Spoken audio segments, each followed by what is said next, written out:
like you're punching your fists, like you're, that's right. So that people can both see your face and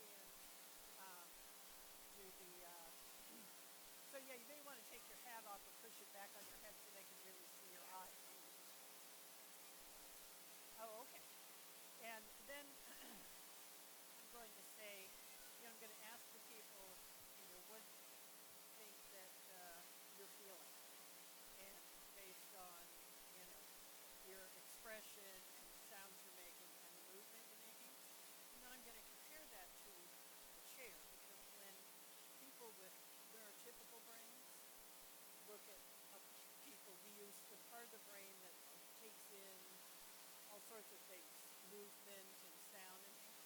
But when people on the autism spectrum and Asperger's, they use the part of the brain that you use to look at a chair. Do chairs have expressions? Do chairs move? Do chairs make sounds? So, they're looking at someone that with a part of the brain that doesn't recognize all that. So they have to learn what all those things mean, because it's not normal to understand. Absolutely. I was at the diploma back in 2009. So I may say to you, what do you think this chair is feeling? Then you'll say, I don't know, or I can't tell, or something like that. Does that make sense? I was actually 2013. I'll say it to other people, but I'll say it to you, and then I'll say, how about you guys? Do you know what it's and then whatever? So that sounds good. Oh, I'm so pleased you're able to do that. Voter ID until voter ID. Thank you. Then I worked on environmental legislation, like President Obama's plan to reduce CO2, which got struck down earlier this year. Then I worked on my voice register. Okay, great. to elect federal officers. That is interesting. And just a couple days ago, I was at a fundraiser for Roy Cooper. By Del Mario, you know who that is. Another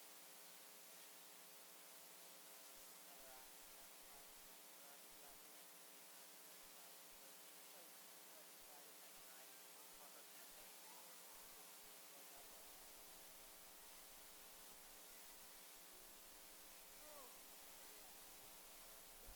I was at our house the other day because he was hosting a Roy Cooper event. And next week, do you have a pen or pencil? No? Okay. But do you have a pen or pencil? Oh, shoot. Oh, I see. Do you have a pen or pencil? September 22nd. No. Okay, I'll ask somebody else. Sorry. So Thursday evening.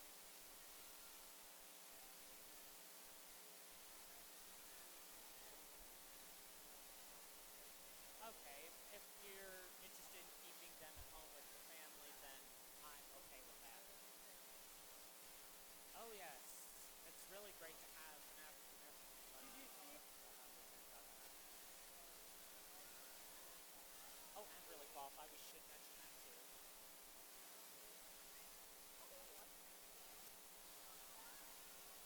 We'll come up in just a minute. The mayor is actually retiring next year. So he's not running for re-election 2017. He's replaced by his approach for a Coleman Fat. Here it comes.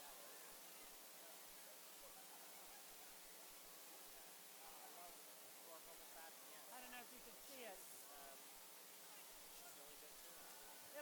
If you come up closer, right? But Rogers-Herr. So how are you after that crack? How are you? Good. Do you by any chance have a pen or pencil? How's the chicken? What's that big chicken? I was on this. The one that was big, you said, that had problems? I'm sorry. Hear me clap once. If you can hear me clap twice. If you can hear me clap 3 times. Thank you so much. It's going to take a little bit to hear me today because I can't talk today. Luckily, I'm not the one that's doing most of the speaking. First of all, it is great to see so many of you wearing your hats or your stickers, so thank you so much for the contributions that you all have made to Autism Speaks. We definitely appreciate that. We are very lucky today with all of the different activities we have going on. As you know, we're starting this morning with our guest speaker, and then throughout the day, teams will be participating outside and cheering on the Special Olympics students who are participating in the soccer tournament. So we hope you're going to have a great day. The weather held out for us, so we didn't have to come up with a rain plan, which is even better. So as you listen this morning, think about some of those things that we talked about. We've all read the same book, and we've all talked about the same things. So think about some of those questions that were guiding us about how we can demonstrate empathy and some of the characteristics that we might see in someone on the autism spectrum, and some of the differences that people might have. And just be respectful of that. This is a very, very special treat. Not only do you get to hear firsthand from someone who grew up with autism, being on the spectrum, but it's somebody who went to Rogers-Herr. So this is a former student of ours. Before Aiden comes up to talk, his mom is going to come up and just share a little bit of background information with you. So if you all would please give Miss Hennessey your attention and give her a big round of applause as a good welcome.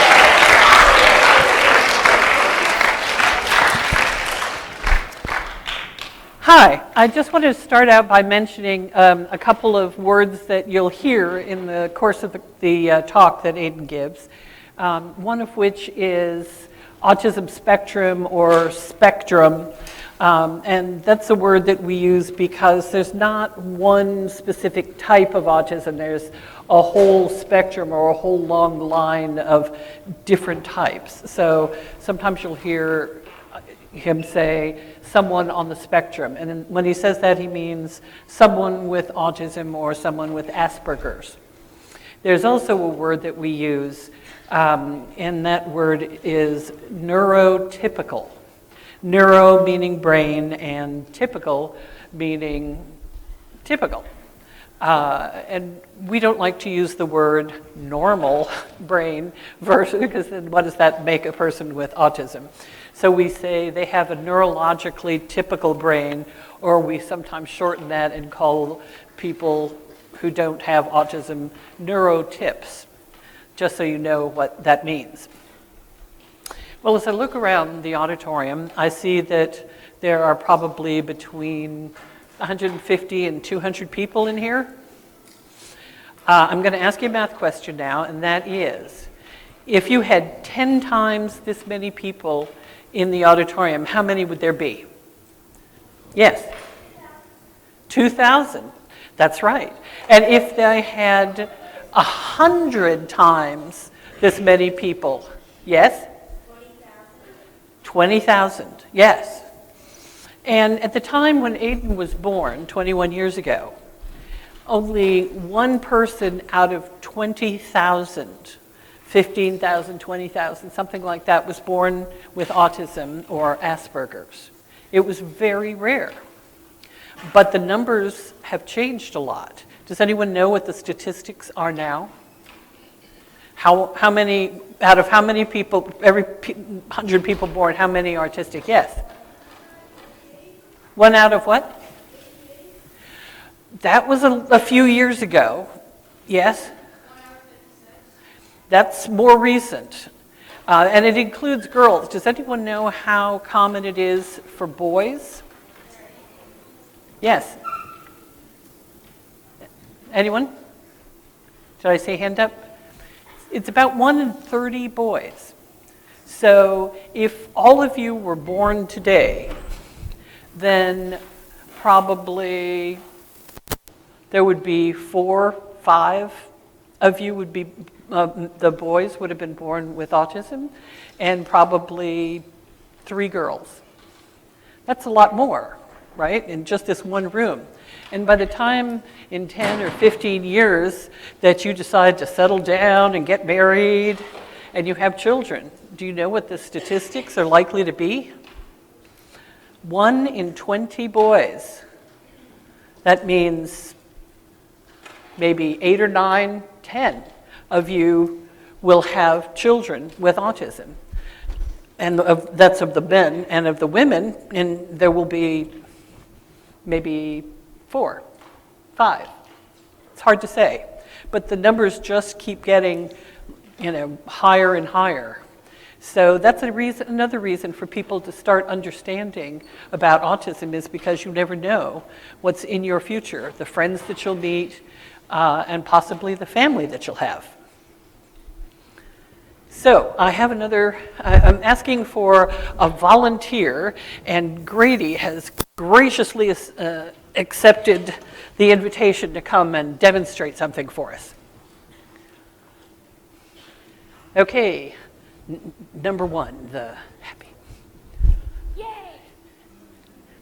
Okay, who can tell me what Grady is feeling? Yes? Pardon? Happy. He's very happy. How can you tell that he's happy?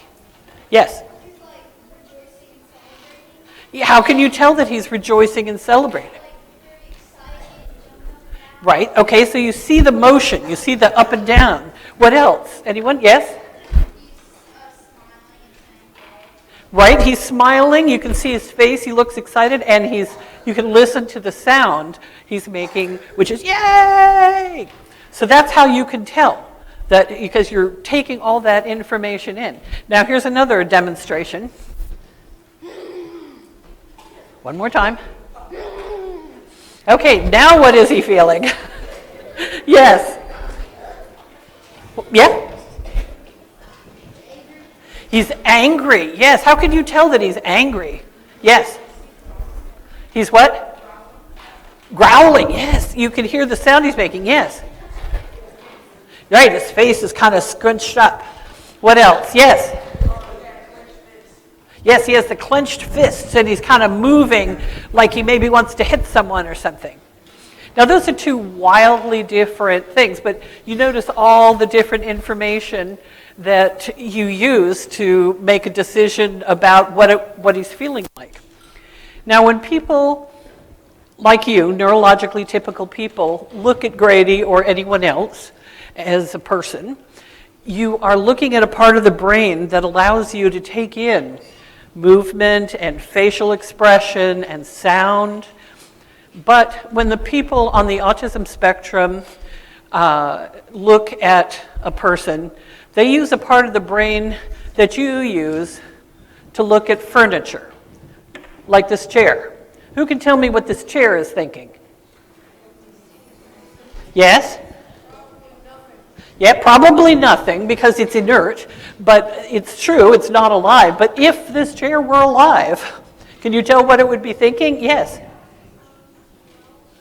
No, yeah. Any thoughts?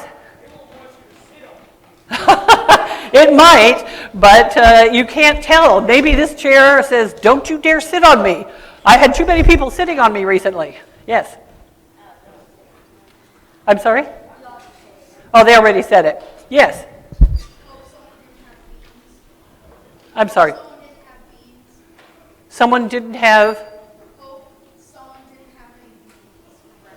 Oh, right, yes. Hope that someone didn't have beans for breakfast. Okay. But the point is that when a person with autism looks at you, they're looking at you like they're looking at a chair. And they don't necessarily intuit the way that you can when you're doing, or when he's doing, because that part of the brain doesn't give them that information. This is stuff they have to actually learn. It doesn't just automatically come to them the way it does to you. So there's a tremendous amount of information that they have to learn. It takes years for people with autism or Asperger's to understand what things mean. And supposing you're being sarcastic and you're laughing at someone, they don't know, are you laughing for real or are you laughing because you're being sarcastic or you're being mean? All those things that you can tell pretty easily, that all has to be learned by someone on the spectrum. So now, let me go ahead and introduce my son, Aiden.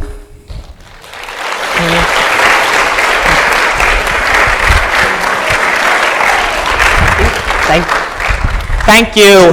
Thank you all for inviting me back. It's good to be back here at Rogers-Herr, the best middle school in North Carolina. Go Rams! Okay, let me talk for a minute about sensory integration. When people on the autism spectrum are young, they can get upset by an unexpected sound or movement, like a sneeze, or the bell of a microwave, or a jack-in-the-box popping up.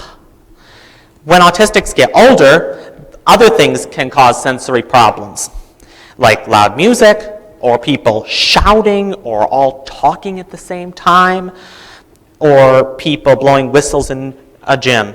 I can feel overwhelmed by the noise and want to go somewhere where it is quieter. Even the noise in the cafeteria could be too much. And so sometimes I went to a classroom with only one teacher in it to eat lunch. We didn't necessarily talk, since they were usually working on lesson planning. However, I just appreciated their hospitality and the quiet surroundings. For people who don't feel this way, I should tell you that it feels like sitting in the front row of an adventure film in the IMAX theater, where the sound system is so loud that it makes everything shake and your ears ring. So, what do we feel when we are upset or stressed? Often, we feel tight, like we have to do something to feel better. In Mockingbird, Caitlin sucks on her sleeve. I never did that, but I used to squeeze a ball. Now, I snap or pull on a wristband, like this. A lot of people on the autism spectrum look at people from the side of their eyes instead of looking directly at them in the face. Caitlin would only look at Mrs. Brooks' eye when she was told, "Look me in the eye."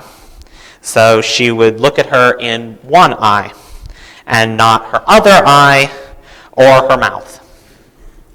One reason why she did this is because for people on the autism spectrum, it can actually be physically painful to try to take in a lot of information from another person's face when your brain does not know how to interpret it. My mother mentioned earlier that people on the autism spectrum, like me, tend to look at people with the part of our brain that you neurotypicals use to look at furniture. And furniture, like this chair, does it do anything? No, you're right, it doesn't. Caitlin also had trouble walking at the same pace as Mrs. Brooks. I used to have that problem with my mentor, Megan, whom you have seen on the PowerPoint slides. I was used to walking quickly by myself, like to and from classes, but she was shorter than me, and she often had to say, "Slow down." It actually took me some effort to match my stride with hers, and it still sometimes does with other people today. And I struggle to continue to be aware of how fast that other person is walking. One thing that doesn't come up in Mockingbird is food allergies. Almost everyone with autism and Asperger's sadly have food allergies. They aren't necessarily the kind of allergies that make you die, but they can make you break out. They can also make your mind kind of fuzzy, and so that you can't focus very well or you act out. I'm not going to tell you what I did in elementary school after I ate Chinese food for dinner the night before. Let's just say that the school called my mom to pick me up after 3 incidents by 10 in the morning. And of course, school starts in elementary school at 9 a.m. Now that I am allergic to soy, now that I know I'm allergic to soy, which is an all Chinese food, sadly. I'm also allergic to milk, cheese and butter made from cow's milk, chocolate, strawberries, eggs, too much wheat, and lots of other things. I can never eat pizza like Caitlin does in Mockingbird. Doctors think that this is because our guts and our intestines don't correctly process foods and food additives, and therefore they send lots of toxins to the brain. In turn, that causes the brain not to function correctly. Some people in the medical field believe that if they can understand what is going wrong in the intestines, then they can essentially cure autism and Asperger's. But sadly, no one has found a solution yet, nor are they even close. And if they were, I wouldn't probably be speaking here. Still, that's why I eat an organic diet and avoid packaged foods. Unless a teacher has some training for working with autistic or Asperger students, problems can develop. Sometimes they can think that students are being rude or uncooperative, but they really don't mean to be rude and uncooperative. Students in these situations are likely interpreting instructions in a way that best suits them. We see this in Caitlin's belief that her teacher's request is just a request and not an order that she actually needs to follow, like when she's requested to go find groups and she doesn't realize that in point of fact it's an order. For instance, a similar situation for me happened when I was in elementary school, when my art teacher handed pictures of the Statue of Liberty for us to color. I really did not like coloring. So before he even got to the next table of students, I tried to hand it back to him saying, I was finished. He said, you just scribbled some red on this. When adding other colors to the picture, I told him, I like a lot of white. When people don't understand the social rules, they can make the mistake of answering the teacher's questions too often, or they may interrupt the teacher to ask too many questions. These students don't often see this as a social situation, just getting and giving facts. However, this often annoys other students who want their turn and who are following these social rules that autistic people might not necessarily be aware of. Sometimes we ask odd questions that make other people laugh. As you well probably remember, Caitlin had this problem in Mockingbird when she didn't understand what the Miss meant in Miss Johnson. I mean, Miss had multiple meanings in it and was incredibly abstract. But the answer was clear to the rest of the class, and of course, they laughed. Albert Einstein was similarly a great thinker because he asked questions that no one else thought of, or that no one had asked previously. For instance, he wondered about the nature of time. And that is how we got the theory of relativity that revolutionized modern science. And many psychiatrists now say that Albert Einstein was probably Asperger's. Students on the spectrum tend to be extremely honest. They don't understand why they shouldn't tell the truth. I can remember calling out to a teacher one time during class asking how to spell a word. But the teacher was with another student saying, I'm working with Rachel here, can you wait a minute? I called back, no. You can laugh at this because it is obviously not what I should have said. But I didn't understand the social rule about not interrupting a teacher when they are talking to someone else. And I've had to learn that there are certain situations where honesty is not the best policy. For instance, if my grandmother asks, or if your grandmother asks, does this make me look old? Or my father or your father says, I just got my hair cut. Do you like it? I have learned that there is just one answer to these sorts of questions. Always tell this person, you look great. Because the point is not information, it's affirmation of their value to you. So how do people like me learn to socialize? It isn't easy. We are often interested in very different things from our peers at school. In middle school, I like history, trains, politics, current affairs, and the British sci-fi series Doctor Who, along with folk music. These were not topics that excited most other people. And autistic people often think different things are funny. Thus, it was hard to socialize easily with my classmates until it came to working on a group project. Then I could be popular because I liked school and worked hard. People with, this is not to, of course, mention that neurotypes don't work hard, because they do. People with neurotypical brains don't realize how much they learn about social rules automatically. Of course, our parents consciously give us a few rules like, say thank you if someone gives you a gift. like around Christmas time. Or say, excuse me if you burp. Or say, oops, I'm sorry if you bump into someone else. I have to look at American behavior as if I'm an anthropologist studying a foreign culture. What are the values buried under the social rules? How do you make people feel good when they talk to you?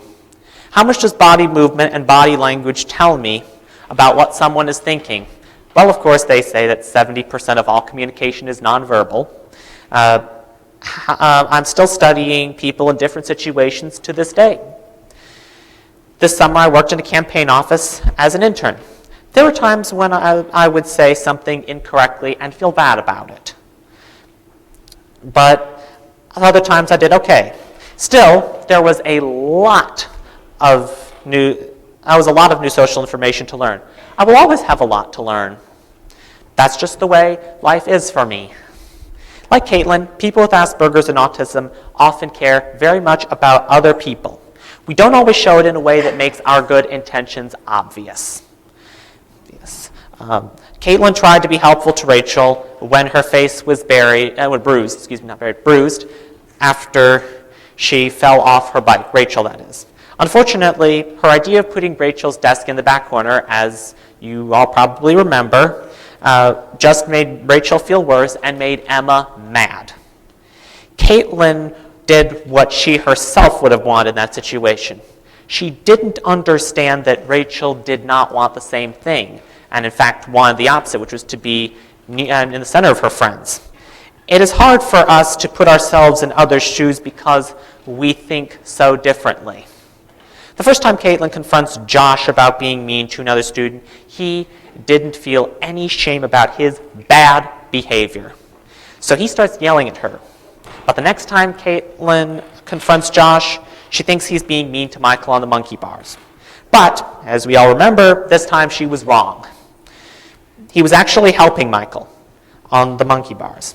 In 9th grade, because I wanted to be helpful, sometimes a few students would fake a problem and try to get me involved in it, or even get me in trouble with the teachers and administrators.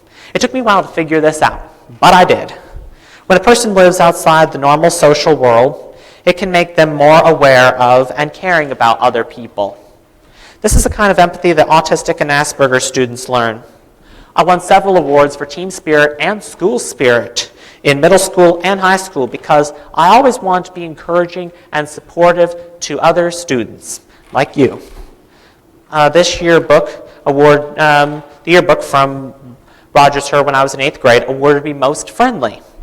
Just as Caitlin went to support Michael at his class play, I made a point of going to school activities, like sports or theater events, and then congratulating people on their performances. As I understand it, this is a very important way to be kind to other people. Emotions are very complicated to those of us with different brains. It doesn't make sense that people can be both happy and sad at the same time. I didn't feel much sadness at the deaths of my grandfather or my grandmother, even though we had been very close. They had had Alzheimer's for the last few years in their lives, so in a sense they were already gone in my mind. So when they died, I was actually relieved that their suffering was over. The first time I really grieved was for the death of my classmate and friend, Tyreek Hemphill. He also attended Rogers-Herr and was sadly killed in a car crash my senior year. You can see him sitting next to me in my 8th grade graduation photo from the PowerPoint. Tariq's death was very hard for me to accept. It affected my grades negatively for a semester. After that, however, I got back on track, but I still think about him and miss him. On a more positive note, let me say a word about movies. Caitlin watches a lot of Disney movies. They're animated, of course. That's common among people on the autism spectrum, to have an affinity for Disney movies, or to love Disney movies, I should say. Once I was at a social skills group with my mentor, Megan, whom, as I've mentioned before, is in the PowerPoint. We were asked what our favorite film was. I leaned over and said, if you tell them it's, funny enough, The Little Mermaid, which it was, they will laugh at you since you are in your 20s. But she replied, I'm not afraid for them to laugh at me. And of course, that's what happened. But here I was, so therefore here I was, the autistic person, making a social suggestion to my mentor. That is the opposite of the way things usually went. My parents encouraged me to watch live-action movies from when I was very young, where you see real people doing things, not animated films. They wanted me to engage with the real world as much as possible. I wasn't allowed to see violent films, which was fine with me. They wanted to encourage me to have a positive attitude about the world. So they took me to hear live concerts, and we watched folk music like James Taylor on PBS. And our family read a lot more than we watched TV or went to movies. People with autism and Asperger's often have amazing memories, particularly for facts and historical dates. In elementary school, I could tell you who all the presidents were, what numbers they were, what years they were in office, and lots of other information. In fourth grade, I dressed up like George Washington, whom we all know is the first president, and answered all the questions the class could think of for 30 minutes. The next year, that teacher had me come back to answer questions that the class had researched about the presidents. They tried hard to trip me up, but I got every answer right. Well, now, hopefully this will catch your attention, but once I was playing a Harry Potter game about 5 years after I read the first book. I got the question, how many points did Gryffindor have for the House Cup contest at the end of the year? I didn't even have to think. I just said 482. The people I was playing with just looked at me. I was like, what? They had 312 points plus an extra 50 for Ron, 50 for Hermione, 60 for Harry, and 10 for Neville. I think it's fair to say that's not something neurologically typical people remember, although some of you may, being big Harry Potter fans. And it isn't just that we remember a lot. Some psychologists say that one important thing about the autistic brain is that it doesn't know how to forget. We can't forget things that neurotypical brains automatically forget, like numbers, birthdays, and what you ate for lunch last Wednesday. My mother said that for neurotypical brains, the present and the past are very separate. They are separate. But for me, the past is actually part of the present. It stays with me, and I relive it constantly. That is one reason why autistic people tend to repeat questions or make comments a lot. For several months, every time I saw Mr. Scott, one of our vice principals who's still here today, I used to ask him, is this area secured? This went back to a situation where he was trying to monitor the halls and ensure absolute quiet. I kept asking him over the months because I was trying to understand the situation. Once I did, I stopped asking him that. I also relive the past in order to ensure that I don't repeat mistakes in the future, as we all should. But I know that a lot of you try to do that. I know that I have a lot to lose if I don't learn to avoid these social mistakes in the future. When I first learned I was autistic, I told my parents to go to the hospital and have me fixed. They asked me if I really want to change who I am, how I feel, and how I think. The more I considered it, I realized that no, I don't want to be a different person. I like who I am. And actually that's good because I can't be, quote unquote, fixed by a doctor. And of course I won't grow out of it. And because autism is not something anyone can grow out of. So what adjustments do I make because I am autistic? Number one, I talk to myself at the end of the day. It gives me the chance to relive things that happen during the day and think things over. It is also just the way I process information. I talk about things that interest me to myself, but that other people aren't interested in talking about. My special interests like current politics, the historical texts, the biographies of President John Quincy Adams and President Benjamin Harrison, and events leading up to World War I. Number two, I like to pace around before bed or when memorizing something to prepare for a test. And number three, the last part, I live in a single room instead of living with the roommate. Their activities could potentially bother me when I'm studying or sleeping. Also, they might find it to be distracting when I talk to myself. So to conclude, life is an adventure when you are autistic. There's so much to learn and discover. It isn't easy. It's not. And there are times it isn't fun. But I like my life. I hope my comments will help you understand more about people who are autistic and Asperger's. Thank you. Do you have any questions? Questions? Okay. We have just a few more minutes, so if you all have questions, think about that. Mr. Rosenberg has gotten some from the people who are listening in their classrooms. Aiden, that was awesome. Thank you so much. You're welcome. I got several questions on my ahead. phone while you were talking. First of all, you had just mentioned this, but I want to ask you again. What are some of your interests? Some of my interests include history, politics, current events, events leading up to World War I. And do you play any sports, or do you have any special skills? Well, I did cross country for a few years. Then afterwards I went to the debate club. But in terms of special interests, I am definitely passionate about history, and that's why one of my majors is American history. And I saw that you're on the UNC Student Yes. Congress? This is my second year in Student Congress, and I'm the Finance Committee Vice Chair. So do you think you're pretty good with money? It's not just about money, it's also about balancing the budget and to get together inventories. So it's not so much about as much about handling money as it is just trying to handle regulations and competition amongst all these organizations trying to compete, trying to get as much money as they can to survive, and at the same time acknowledge that we only have a limited amount of money. Okay, I just have a couple other questions. But with This is for your mom. Why do you had mentioned at the beginning of the presentation about the frequency of autism increasing Yes. so much, and we were wondering why you think that is. We really don't know. It seems to be the case that it's more prevalent in America than it is in other countries. But they really have not identified a cause of autism.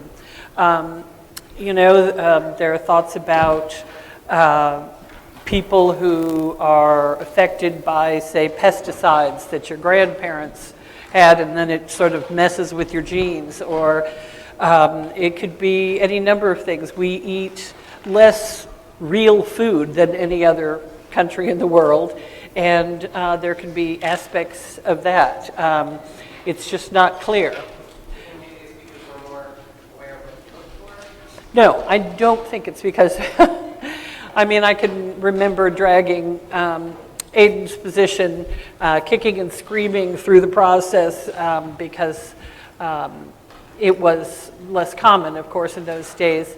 And it is true that doctors are more aware now, but it's not one of those things where if people are paying attention, there always were a lot of people and there always will be. There's definitely a significant increase in the number of people who are who are born with autism than there used to be. Just have one more question. When was it identified for you that you had autism? Back when I was very little. Well, not that little. Oh, what? I knew a long time before he knew. I'm sorry. I should say I first found out in about 2008 when I was a student here at Rogers-Herr during that time.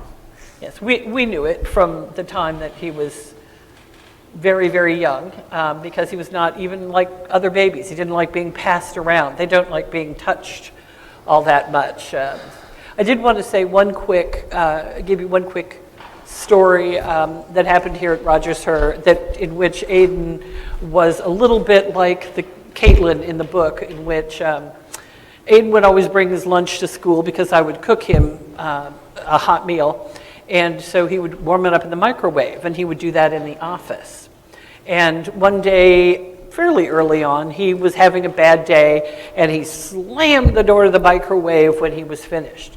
And then he realized what he'd done, and he got very upset and went running into the conference room in the office and hid under the table. Now, I have to tell you that when you have an upset child hiding under a table in the middle of a conference room in the office, the outcome is not likely to go well. You know, that's probably going to be an unhappy situation. But the vice principal at the time, whose name was Carrie Litwack, and she's a principal herself now, bent over and looked under the table at Aiden and started talking to him for a minute, and then she got down on her hands and knees and she crawled under the table with him and talked to him for another couple minutes and started telling him funny stories about her cat. And at they both got to be laughing so hard that when they came out from under the table, everything was fine, and he never had sort of another incident like that. But, you know, it is true that things can upset you and then you get worried, and if you don't know kind of how to handle it, it was just really wonderful that Rogers-Herr had the kind of administration and teachers who were really supportive of Aiden through the years. And I wanted to say thank you to the school. Oh, any more questions? I see that we already have a question.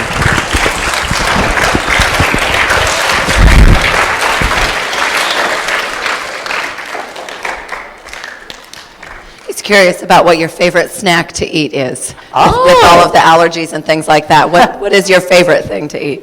Raisins. Okay, and then one more question. Why was Mr. Voorhees your favorite teacher? We saw on the slideshow up here, and Mr. Voorhees is in here, and I know he would speak very fondly of Aiden as well. So just tell us real briefly what it is about Mr. Voorhees that makes him your favorite teacher from Rogers-Herr. Because sometimes he was willing to let me sit with him at lunch, even though I hadn't had him for fourth period in which we would go down to lunch for. And also, he was a really extraordinary teacher. And you like history. Oh, and I like history too. Well, if we can just give one more big round of applause.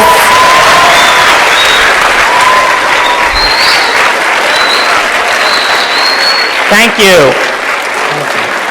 We really appreciate you giving up your time and sharing your experiences with us, and I love how you made connections to the book that they all have read, and I think that helps them understand it a little bit better as well. We have a very small token of our appreciation to give you. Thank you. Thank you again so much, and one more round of applause.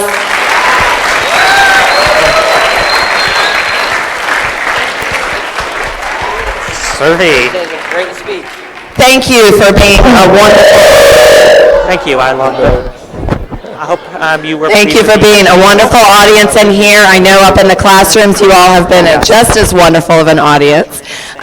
With the students that are in here, if we can have, first of all, students, you are going to wait for direction from your teacher, okay? And if the students who are with 7th grade teachers or elective teachers could move first so that we can get on with that schedule. But again, students, please wait for information from your teacher. Thank you very, very much.